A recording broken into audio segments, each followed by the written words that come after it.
Hello दोस्तों, स्वागत है आपका आपके अपने यूट्यूब चैनल पे। दोस्तों, आज हम आपके लिए बहुत ही खास वीडियो लेकर के आए हैं। जो हमारे स्टूडेंट 2024 में इंटरमीडिएट के छात्र जो 2024 में अपना एग्ज़ाम देने वाले हैं, 2024 में बोर्ड परीक्षा देने वाले हैं, उनके लिए ये वीडियो बहुत ही इम्पोर्टेंट वीडियो है। आज हम आपके लिए लेकर के आए हैं टॉपिक वाइज ऑब्जेक्टिव और अति लघुत्तरीय प्रश्न। जी हाँ, आपने सही सुना। तो टॉपिक वाइज आपका अति लघुत्तरीय प्रश्न और ऑब्जेक्टिव प्रश्न दोनों लेकर के आए हैं। तो पेश है आपके सामने, ये रहा आपका पहला क्वेश्चन। दोस्तों, अगर आपको अपनी पकड़ मजबूत बनानी है तो बेहद मेहनत करें, अच्छे तरह से अपने हर चैप्टर पर पकड़ बनाएं ताकि आपका अच्छा रिजल्ट आए। तो इसी के प्रयास में कि आपका अच्छा रिजल्ट आए, आप लोगों का भविष्य अच्छा हो, इसी में हम लोगों की भलाई है। तो बिना देरी के हुए चलते हैं आपको अपने क्वेश्चन पेपर की तरफ। ये रहा आपका पहला क्वेश्चन। ठोस अवस्था से पहला पार्ट है ऑर्गेनिक केमिस्ट्री का, फिजिकल केमिस्ट्री का। ठोस अवस्था यानी रसायन विज्ञान का पहला पार्ट ठोस अवस्था से ये ऑब्जेक्टिव आ गया। ये विकल्प है, विकल्प में आपको दिया जाता है 1 नंबर। तो क्वेश्चन आपका इस प्रकार का है, देखिए। एक क्रिस्टलीय ठोस में होते हैं, ये आपको बताने हैं कि एक क्रिस्टलीय ठोस में क्या होता है। दीर्घप्रास, लघुप्रास, अनिश्चित व्यवस्था या उपरोक्त में से कोई नहीं। तो एक जो क्रिस्टलीय ठोस होता है उसमें कौन सा होता है, दीर्घप्रास होता है। ये देखिए आपका फर्स्ट ऑप्शन सही है। देखिए आपको आंसर भी दिया गया है कि क्रिस्टलीय ठोस में अवयवी कणों की त्रिविम में एक निश्चित एवं अनियमित व्यवस्था होती है। ठीक है, तो ये रहा आपका पहला क्वेश्चन। अगला क्वेश्चन की तरफ हम लोग बढ़ते हैं। ये रहा दूसरा क्वेश्चन आपका। ग्रेफाइट है आयनिक ठोस, धात्विक ठोस, सहसंयोजक ठोस या आणविक ठोस। तो ग्रेफाइट आपका क्या है, ग्रेफाइट है आपका सहसंयोजी ठोस। ठीक है, थर्ड ऑप्शन आपका सही है। ग्रेफाइट एक सहसंयोजी ठोस है। ठीक है, चलिए अगले क्वेश्चन की तरफ हम लोग बढ़ते हैं। अगला क्वेश्चन है आपका, पोटेशियम सल्फेट है क्या है, पोटेशियम सल्फेट क्या है। तो पोटेशियम सल्फेट आयनिक ठोस, धात्विक ठोस, सहसंयोजक ठोस या आणविक ठोस।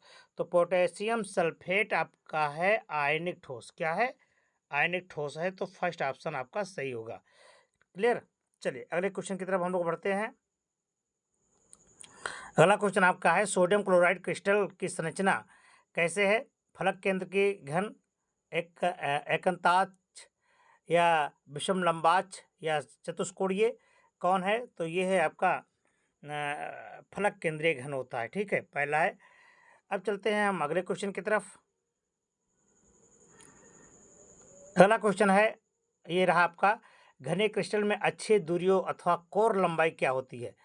तो घने क्रिस्टल में अच्छी जो दूरियां हैं और कोर की लंबाई क्या होती है, ये equal to B equal to C, अर्थात ऑप्शन 1 ये करेक्ट है। ठीक है, चलिए अगले क्वेश्चन की तरफ हम लोग बढ़ते हैं। अगला क्वेश्चन है आपका,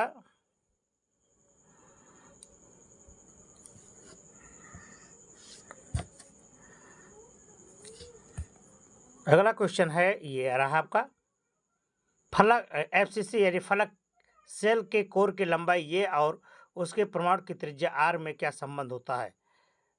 ठीक है, तो ये संबंध पूछ रहा है। तो ये संबंध है आपका R equal to under bracket under root R by 4। ये ठीक है, ये होता है। तो बी आपका ऑप्शन सही है।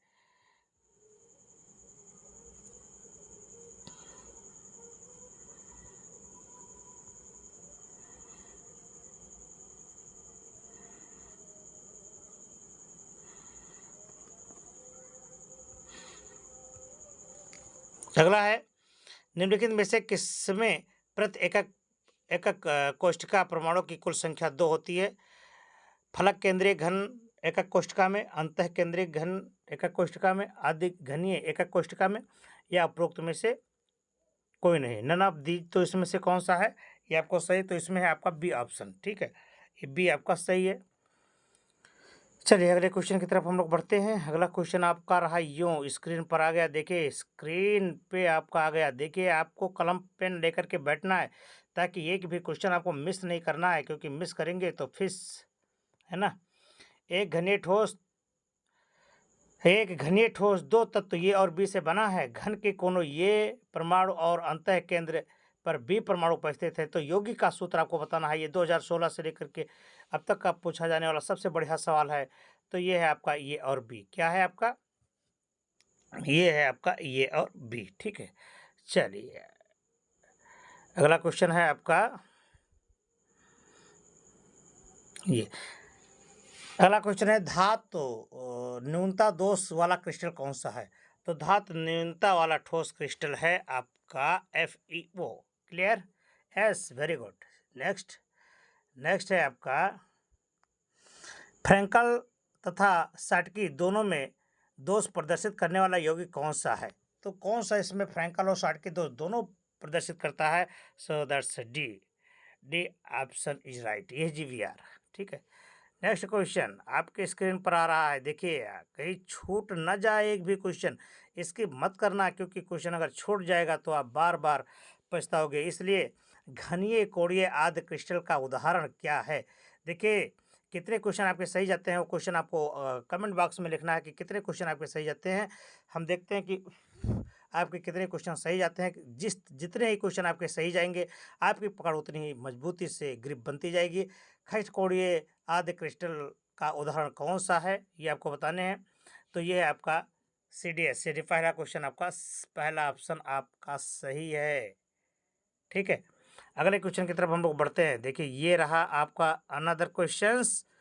सो एक क्रिस्टलीय तंत्र में ये equal to B equal to C और alpha equal to beta equal to gamma not sorry alpha equal to beta और बीटा इक्वल टू गामा और gamma not equal to 90 angles. So what will be? क्या होगा? ये होगा rhombohedral. क्या होगा? Rhombohedral, right answer. अगला क्वेश्चन है आपके पास। देखिए आपके स्क्रीन पर आ गया। यू रहा आपका अगला क्वेश्चन।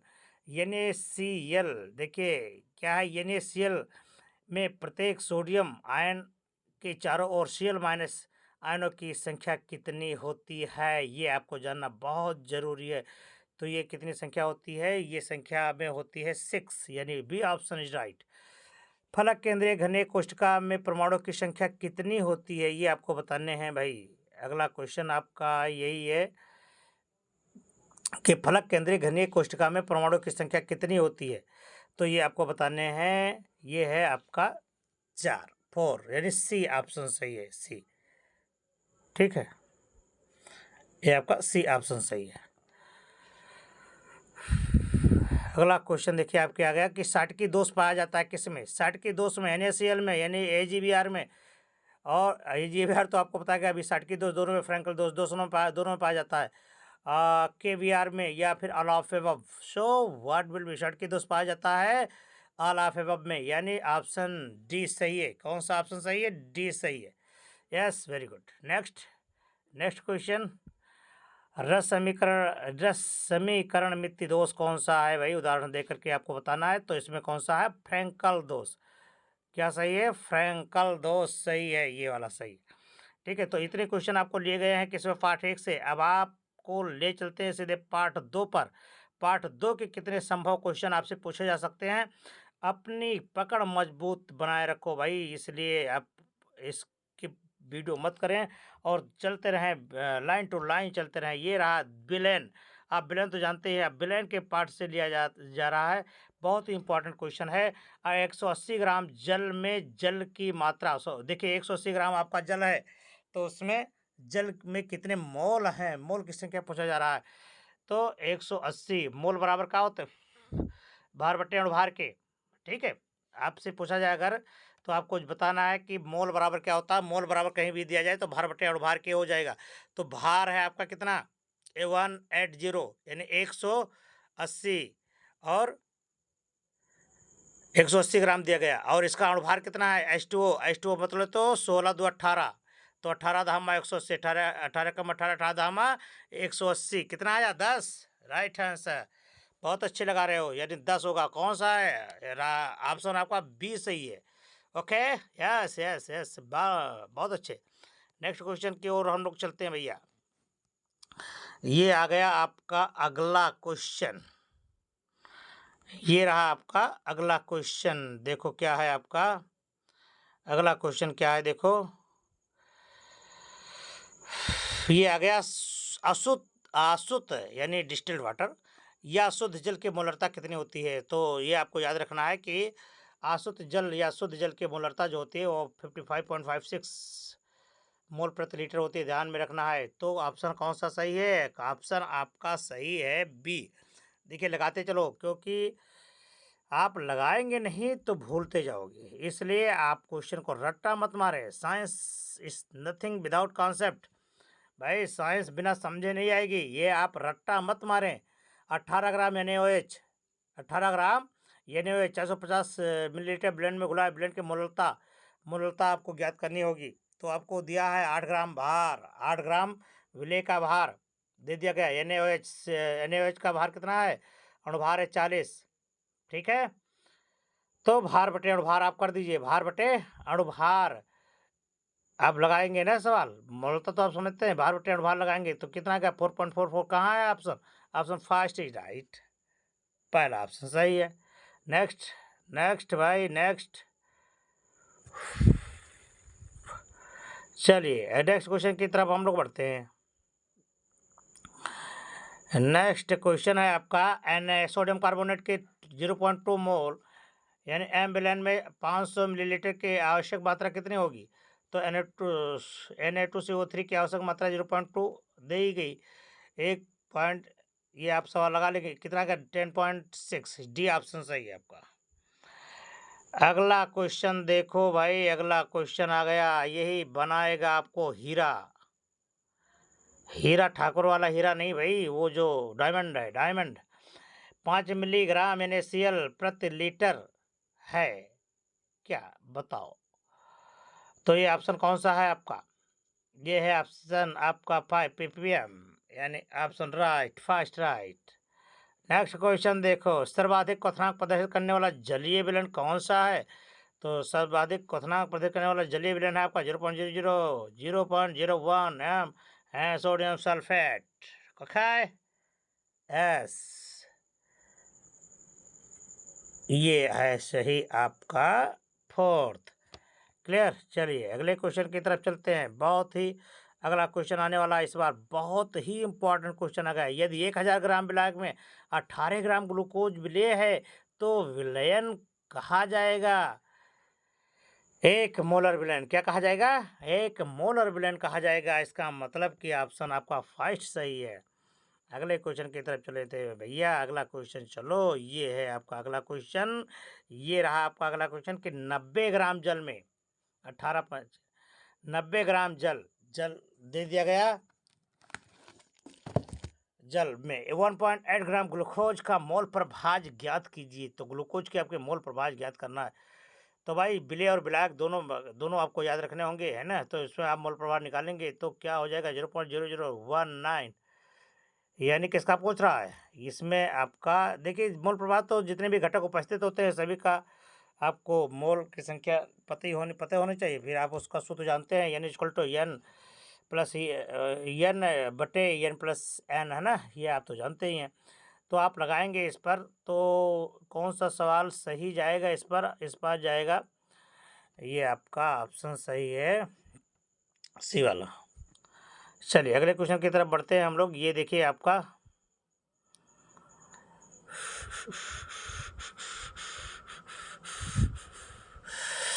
स्प्रिट के नमूने में एथेनॉल 90% WO है। एथेनॉल का मोल प्रभाव ज्ञात कीजिए भाई।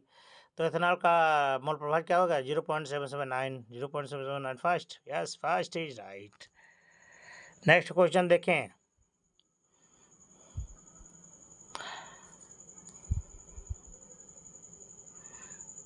अगला क्वेश्चन देखें कि दो द्रव P और Q के वाष्प दाब क्रमशः 80 मिलीलीटर और 60 मिलीलीटर है। P के 3 मोल और Q के 2 मोल, कितने मोल मिलाने पर प्राप्त विलयन का कुल दाब आपको निकालना है? तो राउल्ट के नियम से आप लगाएंगे, कुल दाब कितना आएगा? कुल दाब आएगा आपका 72। कितना आएगा? 72। क्लियर, चलिए अगले क्वेश्चन की तरफ बढ़ते हैं हम लोग। क्वेश्चन आ गया आपके लिए बहुत इंपॉर्टेंट। अगला क्वेश्चन है कि निम्नलिखित में से कौन सा अणुसंख्य गुणधर्म है? तो अणुसंख्य गुणधर्म कौन सा है? प्रासरण दाब का। क्लियर, चलिए अगले क्वेश्चन की तरफ चलते हैं हम लोग। अगला क्वेश्चन है आपका, निम्नलिखित में से विलयन का कौन सा गुण अणुओं की संख्या पर निर्भर नहीं करता है? तो सरफेस टेंशन यानी पृष्ठ तनाव ये निर्भर नहीं करता है। अगला क्वेश्चन है आपका, देखिए अगला क्वेश्चन है, निम्नलिखित में से कौन सा विलयन अणुसंख्य गुणधर्म नहीं है? तो वो भी आपका पृष्ठ तनाव। ठीक है, क्या है? पृष्ठ तनाव।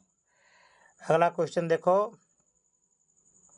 हिमांक का अवनमन सीधा समानुपात दर्शाता है किसके, यानी हिमांक का समानुपात किसके बराबर होता है? विलयन की मोलरता पर। किस पर? विलयन की मोलरता पर। सी ऑप्शन सही है। अगला क्वेश्चन देखें, ये आपका निम्न में से 0.1 एम विलयन जलीय विलयन का हिमांक न्यूनतम होगा किसमें?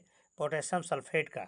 पोटेशियम सल्फेट का, ये है आपका सही, पोटेशियम सल्फेट का। चलिए अगले क्वेश्चन की तरफ हम लोग चलते हैं। अगला पार्ट आ गया विद्युत रसायन का, इलेक्ट्रोकेमिस्ट्री। इलेक्ट्रोकेमिस्ट्री भी बहुत ही इंपॉर्टेंट है, इससे भी कई क्वेश्चन पूछे जाते हैं। तो चलते हैं, आपको लिए चलते हैं इस क्वेश्चन पर। विलयन जिसमें प्रति लीटर 0.254 कॉपर सल्फेट उपस्थित है की तुल्यांकी चालकता 91.0 ओम है, तो इसकी चालकता आपको ज्ञात करनी है। तो इसकी चालकता कितनी हो जाएगी? 2.9 इंटू 10⁻³ ओम प्रति सेंटीमीटर, यानी ओम इनवर्स सेंटी इनवर्स होती है। अगला देखो, ये देखिए आपको ये जो विकल्प वाले हैं, ये विकल्प वाले क्वेश्चन आपको याद रखने होंगे। किसी भी इलेक्ट्रोड का इलेक्ट्रोड विभव निर्भर करता है किस पर? धातु की प्रकृति पर, विलयन के ताप पर, विलयन की मोलरता पर, या सभी पर? यानी इसका सभी पर निर्भर करता है। सही है, ऑप्शन सही है, सभी पर सही है।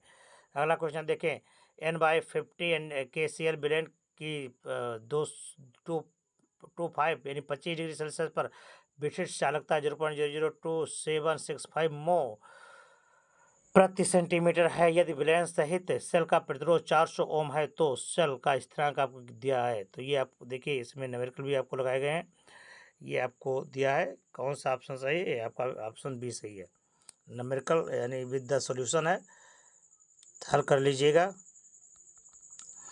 अगला देखिए, अच्छे चालकत्व विलयन वाले पदार्थ कौन से होते हैं?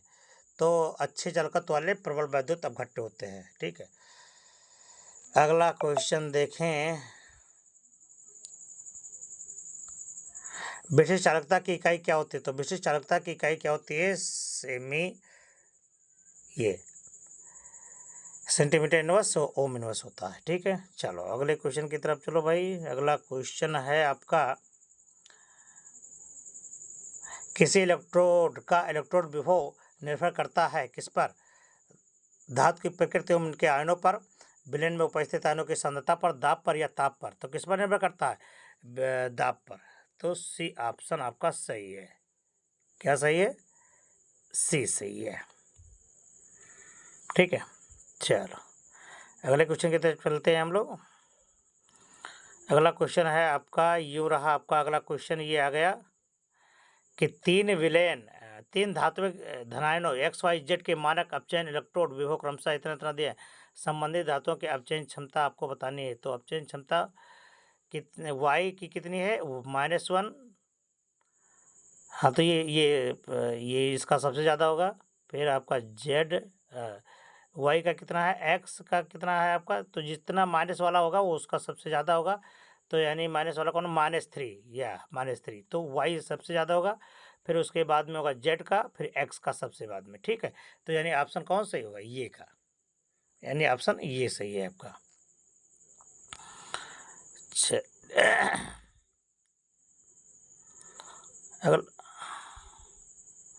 अगला क्वेश्चन देखें, आ रहा आपके स्क्रीन पर।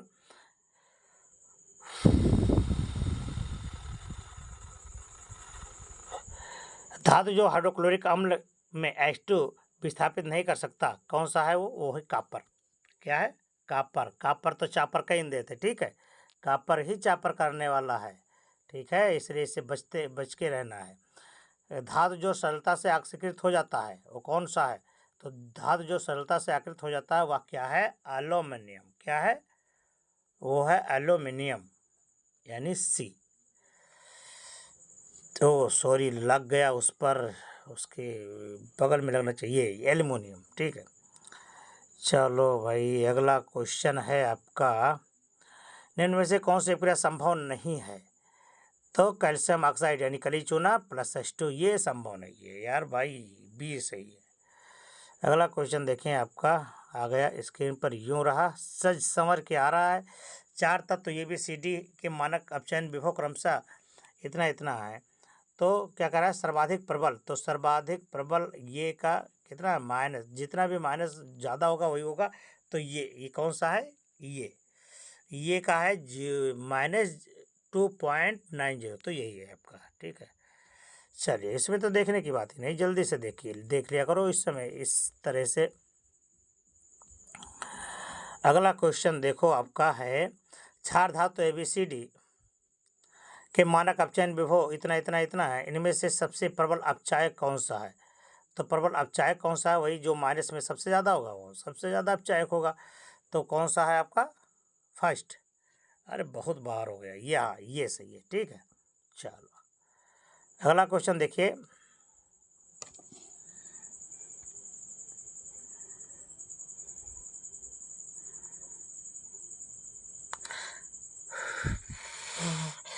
ये 4 धातु ABCD है कि मानक इलेक्ट्रोड विभव क्रमशः इतना इतना वोल्ट है, तो इनकी घटती हुई सक्रियता आपको ज्ञात करनी है।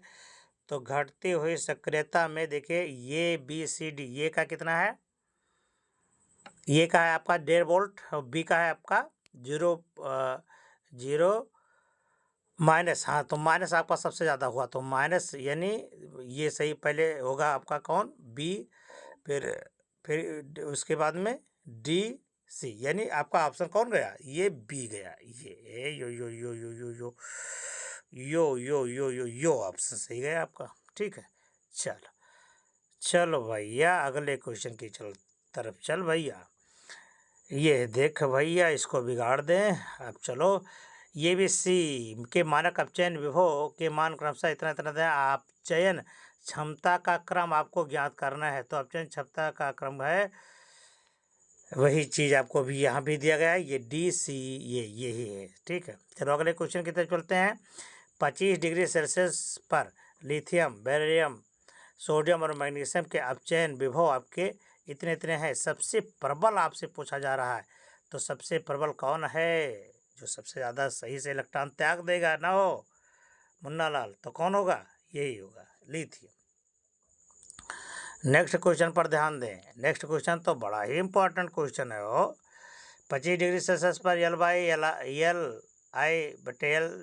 प्लस इन सभी का मान दिया हुआ है, तो इसमें प्रबल ऑक्सीकारक पूछ रहा है, तो प्रबल ऑक्सीकारक कौन होगा, इसमें होगा मैग्नीशियम। ओके ओके, चलिए नेक्स्ट क्वेश्चन, 4 धातु ABCD के मानक ऑक्सीकरण इलेक्ट्रोड विभव क्रमशः 1.5 वोल्ट -2 वोल्ट प्लस 0.8 वोल्ट है ना, इतने आपको दिए हैं, तो आपको बताने हैं कि कौन इसमें सही है। ठीक है, देखिए देख करके बताइए आप कौन इसमें सही है। ठीक है, अगला देखो, इसको भी देखिए, ये देखिए अब तो भैया खत्म हो गया ये चीज़, अब आ गया रासायनिक, ये आ गया आपका बहुविकल्पीय प्रश्न।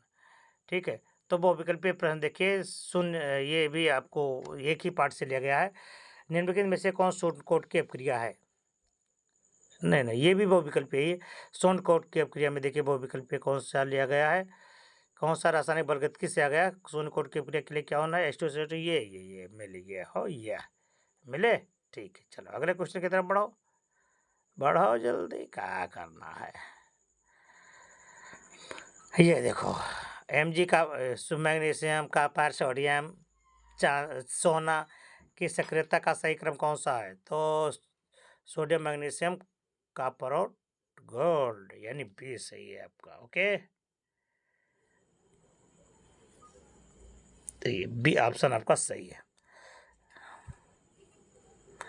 नेक्स्ट देखिए, नेक्स्ट क्वेश्चन देखिए क्या है आपका, 4 लवणों के ब्लेंड पृथक पृथक प्रश्नावलियों में रखे गए हैं, प्रत्येक में तांबे की एक पट्टी डुबोई गई, कौन सा ब्लेंड अंत में नीला हो जाएगा, सिल्वर नाइट्रेट, कौन, सिल्वर नाइट्रेट AgNO3। क्लियर, चलो भाई एक शून्य कोट की अभिक्रिया ए बी गिव्स आउट सी के लिए वेग दर क्या निर्भर करेगा? तो ये दर निर्भर करेगा क्या भैया? भैयो, ये निर्भर करेगा आपको ये दर बराबर कप्पा ये नॉट बी नॉट। ठीक है, ओके। चलो भाई अगले क्वेश्चन की तरफ बढ़ो भाई। अगला क्वेश्चन आ गया dx अपॉन dt प्रोपोर्शनल ये नॉट कि 21 कोट की अभिक्रिया है। तो ये तो भैया किस कोट की? शून्य कोट की अभिक्रिया है। किस कोट की? शून्य कोट की अभिक्रिया है। चलो शून्य कोट की अभिक्रिया है तो कौन कहता है प्रथम कोट की अभिक्रिया है? ठीक है, ये H2O2 से अभिक्रिया किया जल ऑक्सीजन बना, तो ये कौन सी अभिक्रिया है? ये तो भैया तुम्हारी हो जाएगी प्रथम कोट की अभिक्रिया। क्लियर? चलो अगले क्वेश्चन की तरफ बढ़ते हैं। प्रथम कोट की अभिक्रिया के लिए वेग स्थिरांक k का मान आपको ज्ञात करना है। तो ये क्या हो जाएगा? ये है आपका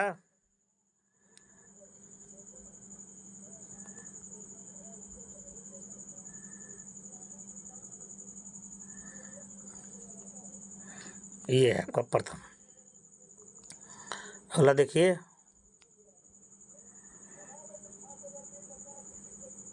प्रथम कोट की अभिक्रिया के लिए वेग स्थिरांक और अर्धायुकाल में क्या संबंध होता है?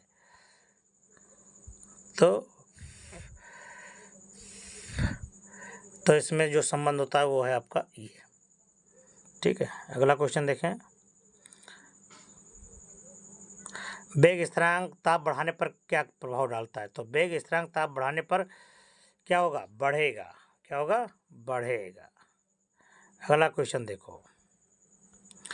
प्रथम कोट की अभिक्रिया के लिए ये प्रारंभिक सांद्रण t समय बाद सांद्रण ये है, निम्न में से शुद्ध व्यंजक कौन सा है? तो ये आपका शुद्ध व्यंजक होगा C। अगला क्वेश्चन देखें।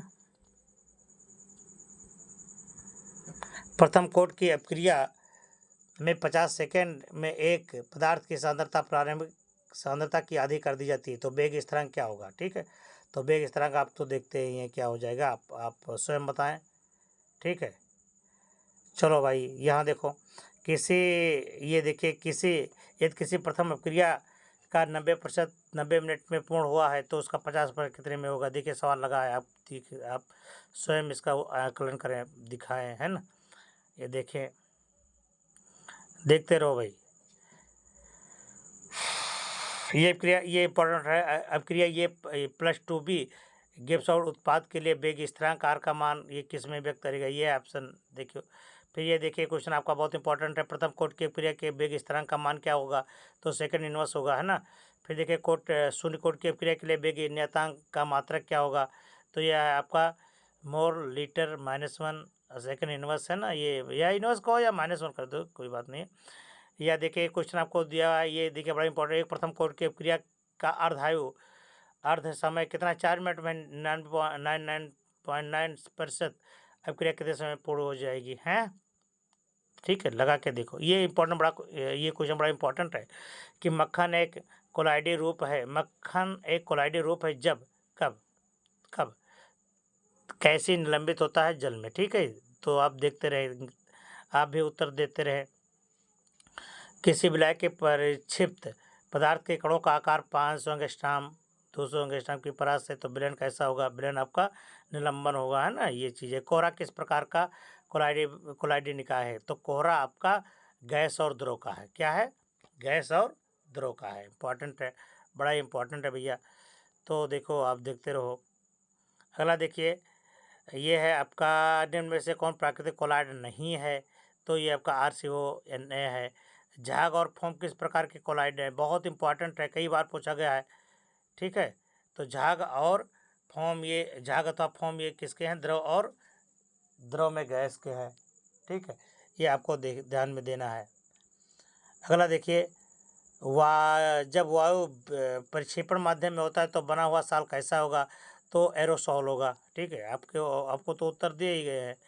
अगला देखिए, निम्न में जल विरोधी कौन है? निम्न जल विरोधी कोलाइड कौन कौन से हैं? स्टैनिक ऑक्साइड है ना। कोलाइडों को शुद्ध करने की विधि कौन है? आपोहन विधि। ठीक है, कोलाइडों को शुद्ध करने की कौन सी विधि है? आपोहन विधि है। ABCD है आपके कोलाइड गोल्ड साल की गोल्ड संख्या को इतनी दी गई है, तो सबसे अच्छी प्रतिभाव कौन सी है? तो ये आपका ये है ना। अगला ब्राउनी गत का कारण क्या है? तो ब्राउनी गति का कारण क्या होता है? प्रक्षेपण माध्यम में अणुओं के कोलाइडी कणों का संघात होता है। निम्न में से कौन गुण प्रकाशिक गुण है? तो प्रकाश टिंडल प्रभाव, प्रकाश में बिखरने के गुण को क्या कहते हैं? टिंडल प्रभाव कहते हैं। किसी आयन का स्कंदन प्रभाव निर्भर करता है किसके? धनायन के। ये तो संयुक्ता और आवेश के चिन्हों पर निर्भर करता है। तो ऑप्शन डी सही है। प्रोपेल ऑफ कैल्शियम क्या है? ये आपका ऑरम साल है। ठीक है। ये अब आ गया आपका अति लघुत्तरीय प्रश्न। अति लघुत्तरीय प्रश्न तो आप जानते हैं कि अति लघुत्तरीय प्रश्न जो होते हैं वो 2 नंबर के पूछे जाते हैं। क्लियर? तो देखिए इसमें निम्नलिखित में से क्रिस्टल आपको छांटने हैं। तो क्रिस्टल कौन कौन से हैं? पॉलीयूरेथेन है, नैप्थेलीन है, टेफ्लॉन, सेलोफेन, पॉलीविनाइल क्लोराइड, रेसा कांच। ये आपके क्रिस्टलेट में देखिए बेंजोइक एसिड है, पोटेशियम नाइट्राइड, तांबा, ये सब आपके क्या है? क्रिस्टलेट ठोस हैं। ठीक है। यहाँ पर देखिए आपके जिन आयनिक ठोसों में धातु अधिक ठोस के कारण ऋणायनिक रिक्तिकाएँ होती है वह रंगीन होते हैं। इसे उपयुक्त उदाहरण की सहायता से समझाइए। आपको समझाना है कि धातु अधिक ठोस की सोडियम क्लोराइड के क्रिस्टल उदाहरण द्वारा व्याख्या कर सकते हैं। जब सोडियम क्लोराइड के क्रिस्टल को सोडियम वाष्प के वातावरण में गर्म किया जाता है तो सोडियम परमाणु क्रिस्टल की सतह पर जम जाते हैं। क्लोरीन आयन यानी क्लोराइड आयन क्रिस्टल की सतह में विस्तृत हो जाता है तथा सोडियम परमाणु के साथ में जुड़ करके NaCl देते हैं। ऐसा सोडियम आयन बनाने के लिए सोडियम परमाणु से एक इलेक्ट्रॉन निकल जाते हैं। ठीक है। ये है आपका साधारण नमक कभी कभी पीले रंग का दिखाई देता है, क्यों? NaCl रंग धातु अधिक दोष के कारण जिनके कारण अयुग्मित इलेक्ट्रॉन ऋणायनिक रिक्तिकाओं को भर देते हैं। अयुग्मित इलेक्ट्रॉन द्वारा भारी ऋणायनिक रिक्तिकाओं को F केंद्र कहते हैं। ये इलेक्ट्रॉन उत्तेजित होने के लिए प्रकाश से ऊर्जा अवशोषित करते हैं जो क्रिस्टल को देखने में कैसे लगते हैं? पीले लगते हैं। ठीक है। तो ये है क्वेश्चन आपका। देखिए आप वीडियो को रोक करके भी आप आसानी से चला सकते हैं और ज़्यादा अच्छा रहे कि आप इसको लिखते भी रहें। लिखते रहोगे तो ज़्यादा फ़ायदा होगा। ये देखिए मोलरता को उदाहरण सहित बताइए। मोलरता किसे कहते हैं? देखिए यह किसी निश्चित ताप पर प्रति लीटर विलयन में घुलित विलेय पदार्थों के मोलों की संख्या उस ताप पर उस विलयन की क्या कहलाती है? मोलरता कहलाती है। ठीक है। ये मोल प्रभाज से आप क्या समझते हैं? विलयन में किसी घटक विशेष का मोल प्रभाज उस घटक के मोलों की संख्या तथा विलयन में उपस्थित सभी घटक के मोलों की संख्या के अनुपात के बराबर होता है। ये देखिए ये है आपका सूत्र है, यहाँ पर बता दिया गया है। ठीक है। ताप बढ़ाने पर गैसों की द्रव में विलेयता में हमेशा कमी आने की प्रवृत्ति क्यों होती है, ये आपको बताने हैं। तो देखिए गैस की विलेयता ऊष्मा कौन सी होती है? ऊष्मा छिपी उपक्रम है जो कि ताप में वृद्धि हो रही है। अतः लासतल्य सिद्धांत के अनुसार साम्प्रतिक दिशा की ओर अग्रसर होगा जिससे ताप में कमी आ जाएगी। ठीक है। मोलर उन्नयन स्थिरांक किसे कहते हैं? ये आपको देखना है। ठीक है। ये सब आपको देखते रहना है। आप इसको क्वेश्चन को देखते रहो, पढ़ते रहो। ठीक है। क्वथनांक में उन्नयन से आप क्या समझते हैं? ठीक है। यहाँ पर देखिए ये आपका बड़ा इंपॉर्टेंट है। प्रासरण और विसरण में अंतर बताइए।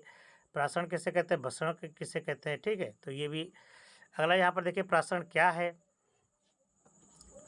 प्रासरण क्या है? अर्धपारगम झिल्ली से होकर के किसी विलायक से विलयन में अथवा एक तन विलयन से सांद्र विलयन में विलायक का स्वतः प्रवाही क्या कहलाता है? प्रासरण कहलाता है। प्रासरण का आपका व्यंजक भी दिया हुआ है। ठीक है। प्रासरणिक गुणांक से आप क्या समझते हैं? ये भी आपको दिया गया है। चालकत्व किसे कहते हैं? ये बहुत ही इंपॉर्टेंट क्वेश्चन है, बार बार आपसे पूछा गया है।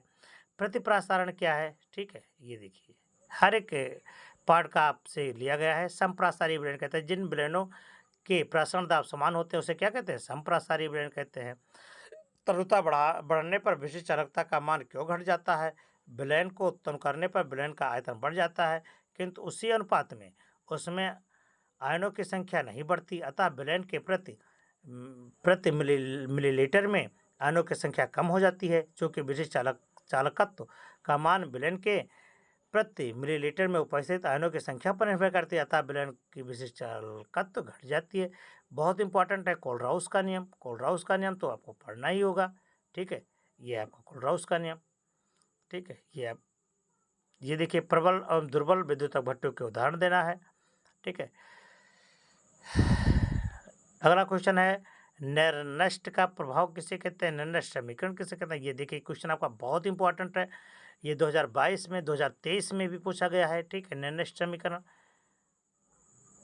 ठीक है, ये द्वितीयक सेल क्या होता है, ये आपसे पूछा गया है कि द्वितीयक सेल इन सेलों में इलेक्ट्रोड अभिक्रिया की किसी बाह्य स्रोत द्वारा उत्क्रमित हो जाती है, अर्थात सेलों में विद्युत धारा प्रवाहित करके पुनः आवेशित किया जा सकता है। इनमें विद्युत ऊर्जा को संचित किया जा सकता है, अतः इन सेलों को संचयी या संग्राहक सेल भी कहते हैं। ठीक है, ये चीज़ देखिए। विद्युत रासायनिक श्रेणी के अनुप्रयोग।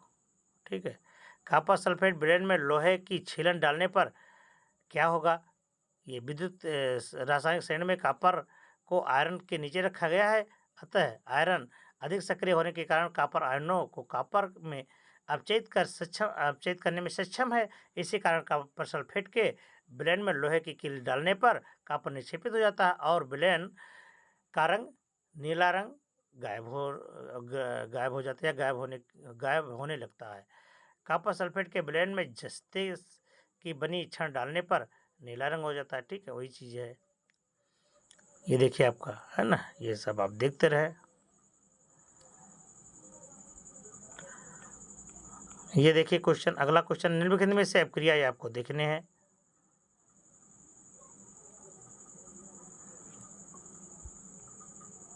ये देखिए, एक कारण सहित आपको बताने हैं कि निम्नलिखित अपक्रिया किस कोड की, अपक्रिया की कोड क्या है, ये आपको दिखाने हैं। ये देखिए निम्न कोड की अपक्रिया का कारण आपको बताने हैं। प्रथम कोड की अपक्रिया के लिए वेग स्थिरांक की इकाई कौन सी है, ये देखिए आपको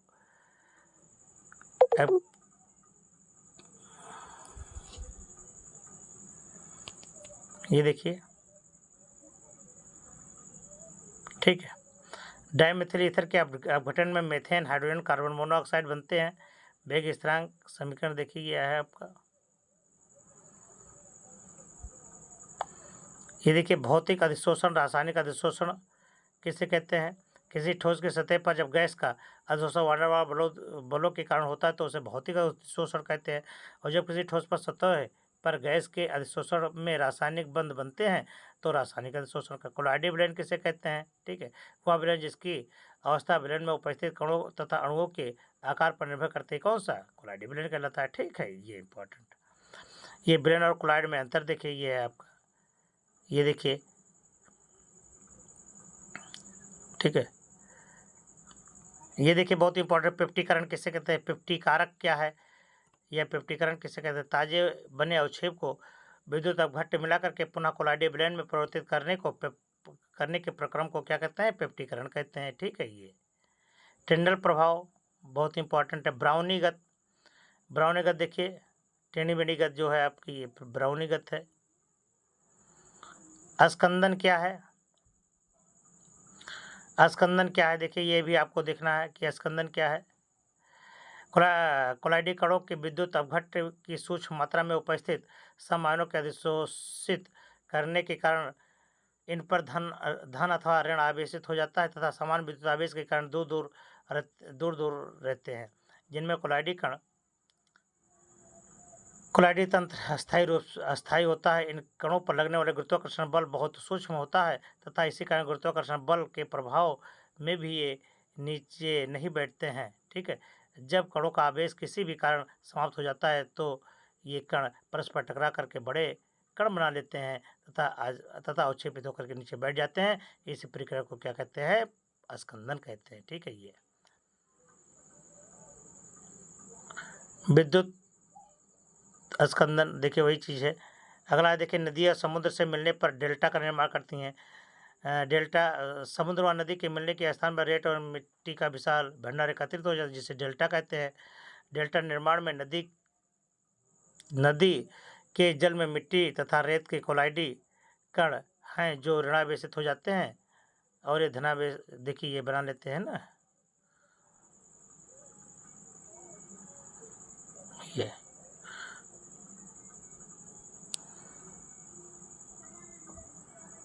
अगला है आपका, ये चीज़ है।